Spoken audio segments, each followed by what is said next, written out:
कुछ आपदाएं शहर को तबाह कर सकती हैं, लेकिन कुछ पूरे देश को धराशायी कर सकती हैं। लेकिन आपकी जानकारी के बिना एक और भी दुर्लभ घटना है जो इससे भी ज्यादा डरावनी है, और वो है पूरे महाद्वीप का धीरे धीरे विनाश। हमारी दुनिया का नक्शा बदलने वाला है। मैं अफ्रीका के 2 हिस्सों में बंटने की बात कर रही हूँ। अफ्रीका के पूर्वी हिस्से में जमीन के नीचे एक बहुत बड़ी ताकत काम कर रही है। ये ना तो युद्ध है, ना ही जलवायु परिवर्तन, और ना ही ये कोई अस्थायी प्राकृतिक आपदा है। ये एक भूवैज्ञानिक प्रक्रिया है जो लाखों साल पहले शुरू हुई थी और आज भी जारी है। भूवैज्ञानिक अध्ययनों के अनुसार पूर्वी अफ्रीकी रिफ्ट प्रणाली दरारों और फॉल्ट लाइनों का बड़ा नेटवर्क है, जहां टेक्टोनिक प्लेटें धीरे धीरे अलग हो रही हैं। ये अफ्रीका के नीचे स्थित है। अफ्रीका में बड़ी टेक्टोनिक प्लेट्स हैं। यह प्रक्रिया एक नए महासागर के निर्माण का कारण बन सकती है, लेकिन जब तक ऐसा ही होता, यह अफ्रीका में पहले तेज भूकंप लाता है, और यह दुनिया के कुछ सबसे सक्रिय ज्वालामुखी भी हैं। डेमोक्रेटिक रिपब्लिक ऑफ कॉन्गो में इसका उदाहरण है, जहां ज्वालामुखी माउंट निरागोंगो स्थित है। isang bulkan na matagal nang kinatatak. विशेषज्ञों के अनुसार ये न केवल सक्रियता बल्कि इसमें मौजूद लावा की अनोखी प्रकृति के कारण भी खास है। दुनिया में अधिकांश लावा धीरे धीरे बहते हैं। अक्सर लोगों के पास निकलने का समय होता है, लेकिन निरागोंगो में स्थिति अलग है। इसका लावा दूसरे ज्वालामुखियों के सामान्य लावे की तुलना में ज्यादा पतला और तेजी से बहने वाला होता है। इसी वजह से एक विस्फोट बहुत ही कम समय में विनाशकारी हो सकता है। लेकिन चर्चा शुरू करने से पहले मैं आपसे एक लाइक मांगना चाहता हूं, और कृपया हमारे चैनल को भी सब्सक्राइब करें। यह कंटेंट क्रिएटर्स के लिए बड़ी मदद है। अब शुरू करते हैं। 17 जनवरी 2002 को गोमा शहर में एक अजीब घटना घटी थी। अचानक ज्वालामुखी के किनारे दरारें खुल गईं और बहुत सारा लावा शहर की ओर बहने लगा। सिर्फ कुछ ही घंटों में सड़कों को लावा ने ढक लिया। हजारों घर नष्ट हो गए और यहां तक कि शहर का हवाई अड्डा भी प्रभावित हुआ। वैज्ञानिक और मानवीय संगठनों की रिपोर्टों के अनुसार लाखों लोगों को मजबूरन अपना घर छोड़ना पड़ा, जबकि लावा लगातार बहता रहा। कुछ अनुमानों के अनुसार लगभग आधा मिलियन निवासी प्रभावित हुए हैं। गोमा का एक बड़ा हिस्सा नष्ट हो गया और कई परिवारों ने अपना घर खो दिया। लेकिन वैज्ञानिकों के लिए ये विस्फोट सिर्फ एक साधारण ज्वालामुखी आपदा नहीं है। ये एक चेतावनी है। ये एक संकेत है कि पृथ्वी के भीतर कहीं बहुत बड़ा बदलाव हो रहा है। 3 साल बाद पूर्वी अफ्रीका में एक और अजीब घटना घटी। इस बार ये इथियोपिया में हुआ। 2005 में अफार क्षेत्र में लगातार भूकंप आए। इसी के साथ डाबाहू ज्वालामुखी क्षेत्र सक्रिय हो गया। लेकिन सबसे चौंकाने वाली बात राख या धुआं नहीं था जो आसमान में उठा, बल्कि खुद जमीन थी। जैसे जैसे भूकंपीय गतिविधि जारी रही, जमीन की सतह पर एक बहुत बड़ी दरार खुल गई। यह दरार क्षेत्र के कुछ हिस्सों में लगभग 37 मील लंबी थी। स्थानीय निवासियों के लिए यह किसी आपदा फिल्म के दृश्य जैसा था, लेकिन भूवैज्ञानिकों के लिए यह एक असाधारण मौका था, एक महाद्वीप के विभाजन की प्रक्रिया को होते हुए देखने का। जब विशेषज्ञों ने कॉन्गो और इथियोपिया में घटनाओं का अध्ययन किया, तो एक महत्वपूर्ण संबंध सामने आया। चाहे जगह अलग हो और आपदा भी अलग हो, दोनों की उत्पत्ति एक ही है। वो विशाल रिफ्ट सिस्टम जो धीरे धीरे पूर्वी अफ्रीका के दोनों हिस्सों को अलग कर रहा है। इस क्षेत्र के नीचे ग्रह की गहराई से गर्म मैग्मा लगातार ऊपर उठ रहा है। ये प्रक्रिया भूकंपों को ताकत देती, ज्वालामुखियों को सक्रिय करती और क्षेत्र की क्रस्ट को कमजोर करती है। और भले ही ये प्रक्रिया धीमी हो, लेकिन भूवैज्ञानिकों के लिए ये स्पष्ट है कि इस समय एक बहुत बड़ा परिवर्तन हो रहा है। कॉन्गो में ज्वालामुखी विस्फोट और इथियोपिया में जमीन का फटना अलग अलग घटनाएं नहीं हैं। ये एक ही भूवैज्ञानिक परिवर्तन का हिस्सा हैं, जो बहुत दूर के भविष्य में अफ्रीका के नक्शे को बदल सकता है। फिर भी अगर हम आज अफ्रीका का नक्शा देखें, तो हमें महाद्वीप को अलग करने वाला कोई महासागर नहीं दिखेगा। लेकिन भूवैज्ञानिकों के अनुसार ये हमेशा ऐसा नहीं रहेगा। अफ्रीका के पूर्वी हिस्से के नीचे एक बहुत ही विशाल भूवैज्ञानिक सीमा है, जो Ethiopia, Kenya, Tanzania, Uganda, Rwanda और अन्य आसपास के क्षेत्रों सहित कई देशों से होकर गुजरती है। ये वो जगह है जहां अलग अलग टेक्टोनिक प्लेटें धीरे धीरे एक दूसरे को दूर खींच रही हैं। यह प्रक्रिया बहुत धीमी है। वास्तव में एक साल में यह आमतौर पर केवल कुछ मिलीमीटर ही खिसकती है। रोजमर्रा की जिंदगी में इसे महसूस करना लगभग नामुमकिन है, लेकिन जब इसका असर लाखों करोड़ों सालों तक जोड़ दिया जाता है तो बदलाव बहुत बड़ा हो जाता है। यही हमारी धरती के अतीत में भी हुआ था। भूवैज्ञानिकों के अनुसार यह सैकड़ों मिलियन साल पहले की बात है। धरती की लगभग सारी जमीन एक बहुत बड़े सुपर कॉन्टिनेंट का हिस्सा थी जिसे पेंजिया कहा जाता था। समय के साथ टेक्टोनिक प्लेट्स हिलने लगीं और धीरे धीरे महाद्वीप आकार लेने लगे जिन्हें हम आज जानते हैं। इसलिए वैज्ञानिकों के लिए पूर्वी अफ्रीका में जो हो रहा है वह प्रकृति की कोई अजीब दुर्घटना नहीं है। यह एक प्रक्रिया है जो पृथ्वी के इतिहास में कई बार हो चुकी है। फर्क सिर्फ इतना है कि अब हमारे पास इसे होते हुए देखने की क्षमता है। इसे समझने के लिए अफार त्रिभुज सबसे महत्वपूर्ण जगहों में है जो अफ्रीका के उत्तर पूर्व में स्थित है। यह 3 बड़ी टेक्टोनिक प्लेटें मिलती हैं। नूबियन प्लेट जो अफ्रीका के बड़े हिस्से को कवर करती है, सोमाली प्लेट जो महाद्वीप के पूर्वी हिस्से में है और अरेबियन प्लेट जो अरेबियन प्रायद्वीप से जुड़ी हुई है। भूवैज्ञानिकों के अनुसार ये तीनों प्लेटें एक दूसरे की ओर नहीं बल्कि धीरे धीरे अलग हो रही हैं। जैसे जैसे इनके बीच की दूरी बढ़ती है और पृथ्वी की क्रस्ट पर खिंचाव पड़ता है, यह धीरे धीरे पतली होती जाती है, उसमें दरारें पड़ती हैं और फिर ग्रह के भीतर से मैग्मा ऊपर आ जाता है। इसी वजह से यह कई सक्रिय ज्वालामुखी और भूकंप आते हैं। और यही वजह है कि कुछ वैज्ञानिकों का मानना है कि बहुत दूर के भविष्य में हिंद महासागर का पानी रीफ सिस्टम के निचले हिस्सों में प्रवेश कर सकता है।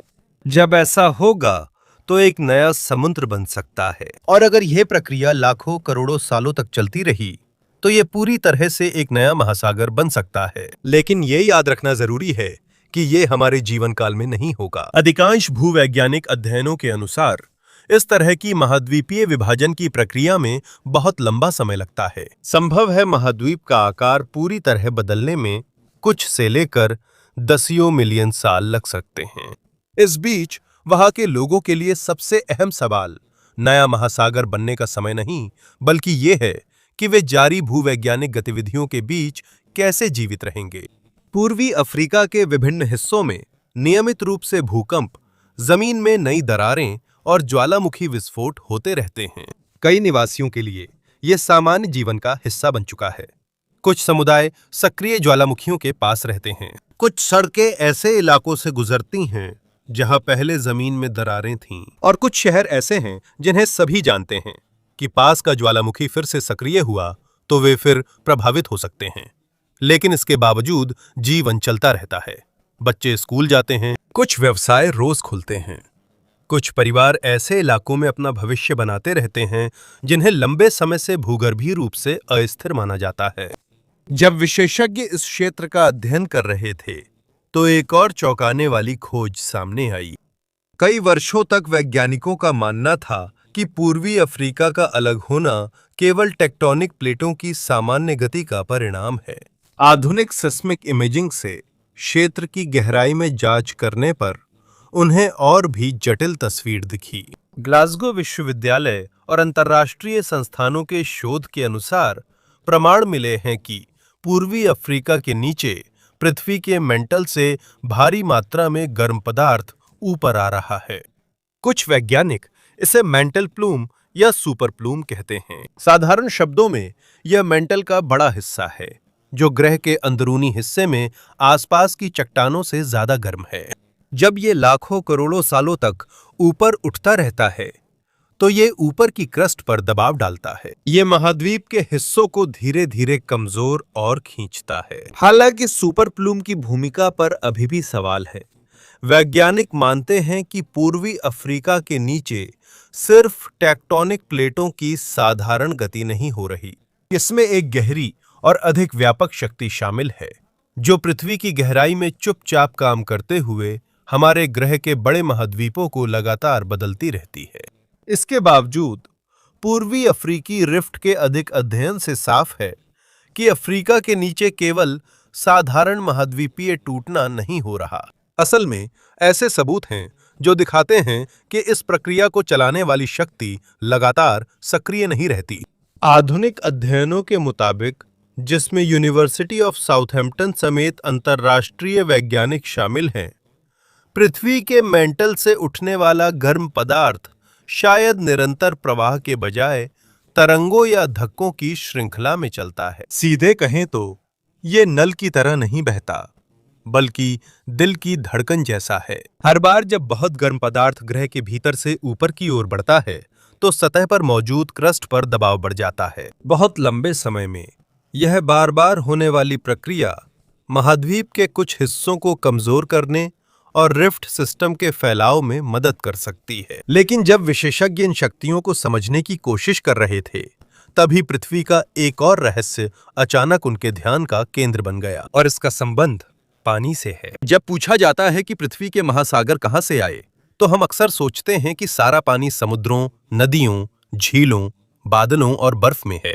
लेकिन पिछले कुछ दशकों में ये नजरिया बदलना शुरू हो गया है। 2014 में संयुक्त राज्य अमेरिका की नॉर्थ वेस्टर्न यूनिवर्सिटी के शोधकर्ताओं के नेतृत्व में एक अध्ययन ने मजबूत सबूत दिए कि पृथ्वी के मेंटल के गहरे हिस्से में बड़ी मात्रा में पानी छुपा हो सकता है। ये ना तो भूमिगत झीलें हैं, ना ही जमीन के नीचे विशाल महासागर, जैसा साइंस फिक्शन फिल्मों में दिखाया जाता है। इसके बजाय पानी उन खनिजों की संरचना के अंदर बंधा होता है जो अत्यधिक गर्मी और दबाव में बनते हैं। रिंगुडाइट वैज्ञानिकों द्वारा अध्ययन किए जाने वाले प्रमुख खनिजों में है। ये केवल पृथ्वी के गहरे हिस्से में बनता है, जहां दबाव और तापमान बहुत अधिक होते हैं। विशेषज्ञों ने विश्लेषण कर पाया कि इसकी क्रिस्टल संरचना में हाइड्रोजन और ऑक्सीजन समाहित हो सकते हैं। सीधे शब्दों में कहें तो ये आम इंसान की नजरों से छुपे हुए तरीके से बड़ी मात्रा में पानी को संग्रहित कर सकता है। इसी वजह से कुछ वैज्ञानिकों का मानना है कि मेंटल में पहले की हमारी सोच से कहीं ज्यादा पानी छुपा हो सकता है। यह याद रखना जरूरी है कि अभी भी पूरी तरह से निश्चित नहीं है कि इसकी कुल मात्रा कितनी है। विशेषज्ञ अभी भी इन जलाशयों के सटीक आकार और वितरण का अध्ययन कर रहे हैं। लेकिन एक बात स्पष्ट है, पृथ्वी का जल चक्र पहले की कई किताबों में पढ़ाए गए से कहीं अधिक जटिल है। पानी सिर्फ महासागर, बादल, बारिश और नदियों के बीच ही नहीं घूमता। इस चक्र का एक हिस्सा ऐसा भी है जो सैकड़ों किलोमीटर तक हमारे पैरों के नीचे तक जा सकता है। भूवैज्ञानिकों के अनुसार ये भी संभव है कि आज पृथ्वी की सतह पर मौजूद पानी का संबंध उन प्रक्रियाओं से हो जो अरबों साल पहले ग्रह के बनते समय हुई थीं। इस पानी का कुछ हिस्सा सबडक्शन जोन के माध्यम से मेंटल तक जा सकता है, वहीं कुछ पानी ज्वालामुखीय गतिविधि के जरिए फिर से सतह पर आ सकता है। मतलब है कि पृथ्वी की सतह और गहराइयों के बीच धीरे धीरे बड़े पैमाने पर पदार्थों का आदान प्रदान होता है। यहीं से ईस्ट अफ्रीका की कहानी और दिलचस्प हो जाती है। कुछ अध्ययन बताते हैं कि इस क्षेत्र के नीचे मेंटल के कुछ हिस्सों में पानी रखने वाले खनिजों की सांद्रता अन्य जगहों की तुलना में अधिक हो सकती है। जब इन खनिजों की उपस्थिति और नीचे से बहुत गर्म मेंटल सामग्री के ऊपर उठने को मिलाया जाता है तो कुछ भूगर्भीय प्रक्रियाएं और भी तेज हो सकती हैं। इसका मतलब ये नहीं है कि अफ्रीका के नीचे सीधे विशाल महासागर हैं जो इसे अलग करते हैं, लेकिन ये दिखाता है कि महाद्वीप की गहराई में कई आपस में जुड़ी प्रक्रियाएं एक साथ काम कर रही हैं। और जब वैज्ञानिक इन प्रक्रियाओं का अध्ययन कर रहे हैं तो पूर्वी अफ्रीका में एक और अजीब जगह है जो लंबे समय से एक रहस्य बनी हुई है। एक झील जो प्रकृति के बारे में हमारी सामान्य समझ से मेल नहीं खाती। तंजानिया के उत्तरी हिस्से में रीजन के पास लेक नेट्रॉन स्थित है। पहली नजर में यह सूखे वातावरण के बीच एक साधारण झील लगती है, लेकिन इसका पानी अलग है। झील में सोडियम कार्बोनेट और अन्य घुले हुए खनिजों की उच्च सांद्रता के कारण इसकी क्षारीयता उस स्तर तक पहुंच जाती है जिसे अधिकांश जानवर सहन नहीं कर सकते। यही कारण है कि झील के आसपास संरक्षित पाए गए पक्षियों और जानवरों की कुछ तस्वीरें प्रसिद्ध हो गई हैं। इंटरनेट पर इसे ऐसी झील बताया जाता है जो जानवरों को पत्थर बना देती है। वैज्ञानिकों के अनुसार पानी की अधिक क्षारीयता और खनिज सामग्री कुछ जानवरों के अवशेषों को संरक्षित करने में मदद करती है। वे सचमुच पत्थर नहीं बनते, फिर भी इसका प्रभाव इतना होता है कि झील के आसपास पाए गए कुछ अवशेष मूर्तियों जैसे दिखने लगते हैं। पूर्वी अफ्रीका के अन्य अजीब स्थानों की तरह लेक नेट्रॉन भी क्षेत्र की सक्रिय भूविज्ञान से जुड़ा है। वे खनिज जो इसे खास रसायन शास्त्र देते हैं, अफ्रीका के इस क्षेत्र को आकार देने वाली ज्वालामुखीय और विवर्तनिक प्रक्रियाओं से जुड़े हैं। सीधे शब्दों में कहें तो ज्वालामुखियों से लेकर महाद्वीपीय दरारों और अजीब झीलों तक एक ही कहानी धीरे धीरे सामने आ रही है। पूर्वी अफ्रीका के नीचे एक बड़ी शक्ति सक्रिय है और जैसे जैसे हम इसके बारे में और अधिक खोजते हैं, हमारी समझ और गहरी होती जाती है कि पृथ्वी कैसे लगातार अपना रूप बदलती रहती है। इसे जानवरों को पत्थर में बदलने वाली झील कहा जाता है, लेकिन इसका असली विज्ञान कहीं अधिक जटिल है। और यहीं पर लेक नात्रो का सबसे अनोखा हिस्सा सामने आता है। जो झील कई जानवरों के लिए खतरनाक है, वही दूसरों के लिए जीवनदायिनी है। नेशनल ज्योग्राफिक के अनुसार लेक नेट्रॉन लेसर फ्लेमिंगो का प्रमुख प्रजनन स्थल है। ऐसी जगह जहां शिकारी शायद ही आते हैं, वहां फ्लेमिंगो को एक प्राकृतिक किला मिल गया है। जिस पानी से दूसरे जानवर डरते हैं, वही उनके घोंसलों की सुरक्षा बन जाता है। प्रजनन के मौसम में यहां हजारों फ्लेमिंगो आते हैं। झील के उथले हिस्से में वे द्वीपों और कीचड़ में घोंसले बनाते हैं, जहां दूसरे जानवर नहीं पहुंच सकते। इसलिए एक ही जगह आप प्रकृति के दो रूप देख सकते हैं, किसी के लिए मौत तो किसी के लिए सुरक्षा। लेक नेट्रॉन जहां ज्वालामुखीय खनिजों और रिफ्ट गतिविधि के अनोखे प्रभाव दिखाता है, वहीं अफ्रीका में एक और जगह है जिसने वैज्ञानिकों को और चौंका दिया। ये झील या ज्वालामुखी नहीं, बल्कि सहारा रेगिस्तान में एक विशाल गोल आकृति है। मॉरिटानिया में अंतरिक्ष से एक बहुत बड़ी संरचना देखी जा सकती है, जो एक आंख जैसी दिखती है। इसे बहुत लोग सहारा की आंख कहते हैं। विज्ञान में इसे रिचार्ड संरचना कहते हैं, जो ऊपर से रेगिस्तान में छल्लों की श्रृंखला जैसी दिखती है। इसके गोल आकार के कारण पहले कई लोग मानते थे कि यह उल्का पिंड के टकराव से बना इम्पैक्ट क्रेटर है, लेकिन नासा अर्थ ऑब्जर्वेटरी के अनुसार यह अंतरिक्षीय टक्कर से बना साधारण क्रेटर नहीं है। अब ज्यादातर भूवैज्ञानिक मानते हैं कि रिचर्ड स्ट्रक्चर एक क्षरित भूवैज्ञानिक गुंबद है। इसका मतलब है ये कभी चट्टान का उठा हुआ हिस्सा था, जिसे बहुत लंबे समय में धीरे धीरे क्षरण ने खा लिया। जब नरम चट्टानें मिट गईं, तो कठोर परतें बच गईं, जिससे इसका आकार रेगिस्तान के बीच एक विशाल निशाने जैसा बन गया। इसके अनोखे आकार के कारण कई थ्योरी सामने आई हैं। कुछ लोग मानते हैं कि इसका संबंध खोए अटलांटिस से है। कुछ लोग इसके आकार की तुलना प्लेटो के वर्णन से करते हैं, लेकिन आज तक कोई ठोस वैज्ञानिक सबूत नहीं है जो ये साबित करे कि रिचार्ड स्ट्रक्चर एक प्राचीन शहर या अटलांटिस के अवशेष हैं। डॉक्यूमेंट्री में ऐसी व्याख्या ज्यादा सुरक्षित और सच्ची है। सहारा की आंख को प्रशंसनीय बनने के लिए उसे मिथकीय शहर होना जरूरी नहीं, क्योंकि इसकी असली कहानी और भी गहरी है। ये जमीन की हलचल, चट्टानों के उठने, क्षरण और पृथ्वी के इतिहास का प्राकृतिक रिकॉर्ड है, जो रेगिस्तान में उकेरा गया है। लेक नेट्रॉन में हम देखते हैं कि भूविज्ञान कैसे एक झील को बेहद खतरनाक बना सकता है। रिचर्ड स्ट्रक्चर में हम देखते हैं कि समय और जमीन की धीमी गति कैसे लगभग एक परफेक्ट आकार बना सकती है। इन दोनों की बनावट अलग अलग है। दोनों याद दिलाते हैं कि अफ्रीका केवल रेगिस्तानों का महाद्वीप नहीं है। सवाना और पहाड़ धरती की जीवित प्रयोगशाला है, जहां ग्रह की ताकतें, आग, पानी और वे पत्थर जिनकी रेखाएं अंतरिक्ष से दिखती हैं, देखी जा सकती हैं। असल में इसके बनने का असली कारण कई साजिशी सिद्धांतों से भी ज्यादा रोमांचक है। ये दिखाता है कि जब प्रकृति को पर्याप्त समय दिया जाए तो वह कितना कुछ कर सकती है। और जब वैज्ञानिक सहारा के अजीब आकारों को समझने की कोशिश कर रहे हैं, तो रेगिस्तान की रेत में एक और रहस्य छुपा हुआ है। ये ना तो पत्थर है, ना ही जीवाश्म, ये एक तरह का कांच है। लीबिया रेगिस्तान में फैले हजारों पीले कांच के टुकड़ों को लीबियन डेजर्ट ग्लास कहा जाता है, जो सूरज में चमकते हैं। पहली नजर में यह सिर्फ एक साधारण कांच का टुकड़ा लगता है, लेकिन जब वैज्ञानिकों ने इसका परीक्षण किया तो उन्होंने पाया कि ये बहुत पुराना है। ये पिरामिडों से भी पुराना है, पहले शहरों से भी पुराना है और मानव इतिहास से भी पुराना है। अध्ययनों के अनुसार ये लगभग 26 मिलियन साल पहले बना था।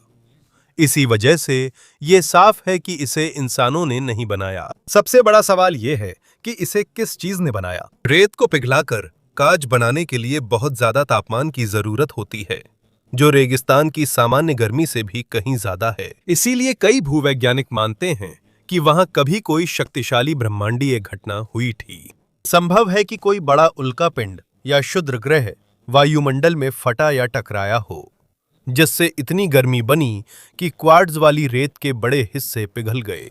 फिर भी कुछ विवरण ऐसे हैं जिन्हें अब तक पूरी तरह समझाया नहीं गया है। इसलिए भले ही मजबूत सिद्धांत मौजूद हैं, लिबियन डेजर्ट ग्लास की सही उत्पत्ति अब भी रहस्य का हिस्सा बनी हुई है। लेकिन सहारा में केवल पत्थर और कांच ही नहीं पाए जाते। इसकी रेत के नीचे उन लोगों के भी निशान छुपे हैं जो यहाँ तब रहते थे जब ये रेगिस्तान नहीं था। 2003 में नाइजर में गोबेरो नामक एक महत्वपूर्ण पुरातात्विक स्थल मिला, जो अब पूरी तरह सूखा है। हजारों साल पहले यहाँ एक झील थी। इतना पानी था कि ये इंसानों की बड़ी बस्तियों का सहारा था। पुरातत्वविदों को यहाँ सैकड़ों महत्वपूर्ण कब्रें मिलीं, जिससे सहारा के प्राचीन निवासियों की जानकारी मिली। कुछ शुरुआती समूह शिकारी और मछुआरे थे, जो उस समय ग्रीन सहारा कहलाने वाले दौर में रहते थे, जब इस क्षेत्र का बड़ा हिस्सा ज्यादा हरा भरा और नम था। जलवायु बदलने पर कुछ समुदाय गायब हो गए और उनकी जगह दूसरे समूह आ गए। गोबेरो में सबसे प्रसिद्ध खोजों में से एक है एक महिला और 2 बच्चों की कब्र, जो एक साथ लेटे हुए पाए गए थे। हजारों साल बीत चुके हैं, लेकिन उनकी स्थिति में आज भी एक परिवार के घनिष्ठ संबंध साफ दिखाई देते हैं। पुरातत्वविदों के लिए ये पूरे सहारा में सबसे मार्मिक खोजों में से एक है। यह याद दिलाता है कि रेगिस्तान बनने से पहले यहाँ लोग रहते थे, प्यार करते थे, परिवार बनाते थे और अपने निशान छोड़ गए, जिन्हें आज भी पाया जा सकता है। और सहारा में एक और जगह है जो दिखाती है कि इंसान ने कितनी जल्दी आसमान को देखना शुरू कर दिया था। यह है नप्ता प्लाया, दक्षिणी मिस्र में। अब इसके चारों ओर सिर्फ रेत है, लेकिन हजारों साल पहले यह प्राचीन समुदायों के लिए एक महत्वपूर्ण स्थान था। यहाँ एक पत्थरों का घेरा मिला है, जो इंग्लैंड के स्टोनहेंज से भी पुराना है। कुछ शोधकर्ताओं के अनुसार इसे सूर्य की गति और ऋतुओं के बदलाव पर नजर रखने के खगोलीय संकेतक के रूप में इस्तेमाल किया गया होगा। कुछ और जटिल सिद्धांत भी हैं जो इसे आकाश में तारों और नक्षत्रों से जोड़ते हैं, लेकिन इनमें से कुछ की अभी पूरी तरह से पुष्टि नहीं हुई है। साफ तौर पर इतना तो स्पष्ट है कि यहाँ रहने वाले लोग प्राचीन मिस्र के उदय से हजारों साल पहले ही आकाश का अवलोकन करने का पर्याप्त ज्ञान रखते थे। शायद यही सहारा के रहस्यों से मिलने वाला सबसे बड़ा सबक है। आज जब हम रेगिस्तान को देखते हैं तो वहां कोई जीवन नहीं दिखता, लेकिन हर रेत के टीले के नीचे पृथ्वी के इतिहास का कोई छुपा हुआ हिस्सा हो सकता है। प्राचीन झीलें, खोई हुई सभ्यताएं, ब्रह्मांडीय प्रभावों के निशान और ऐसे रहस्य जिन्हें वैज्ञानिक आज भी समझने की कोशिश कर रहे हैं। क्योंकि कभी-कभी हमारे ग्रह के सबसे बड़े रहस्य ना तो महासागरों की गहराइयों में मिलते हैं और ना ही दूर दराज के तारों में। वे बस कुछ मीटर रेत के नीचे छुपे होते हैं, दोबारा खोजे जाने का इंतजार करते हुए।